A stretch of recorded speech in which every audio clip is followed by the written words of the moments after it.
health. Anthony Chaney found the gun in a vacant lot on Orange Street. He's since been treated and released from the hospital, but that weapon is now missing, and investigators still have no idea who the gun belonged to. It's something that is understandably raising some serious concerns about gun violence in the city tonight.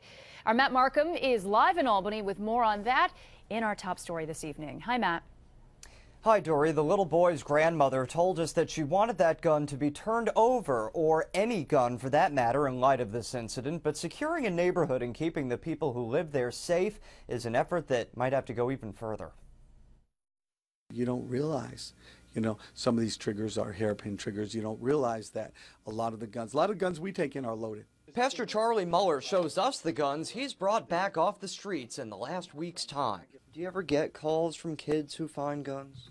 We do. We get some of the kids. I had one kid come in, and he had a .45 that was loaded, and the safety was off, and he just threw it down on the desk, and he just ran out. The discovery of a gun by a 9-year-old boy teaches a lesson to young people who may find guns in places they could play, like this empty lot. It could be something that we can learn from, that don't touch the guns. It's unclear who this weapon may have belonged to, but Albany's Common Council president says security should target possible dumping grounds. And with the fact of there being so many empty lots, and they're growing day by day with the demolition of buildings due to fires recently, we have to be more vigilant about making sure that our communities are safe for all of our citizens, and especially our children. Anthony Chaney's accidental shooting conjures up memories of Kathina Thomas, a 10-year-old girl who was killed by a stray bullet about 5 years ago.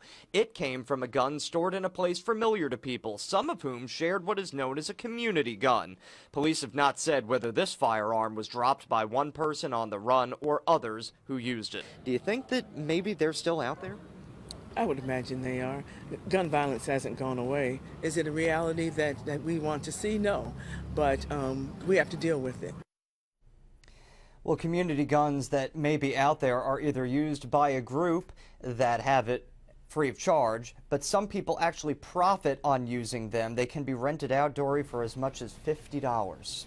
Boy, that is disturbing to hear, Matt. And where else are some of these guns in the city coming from?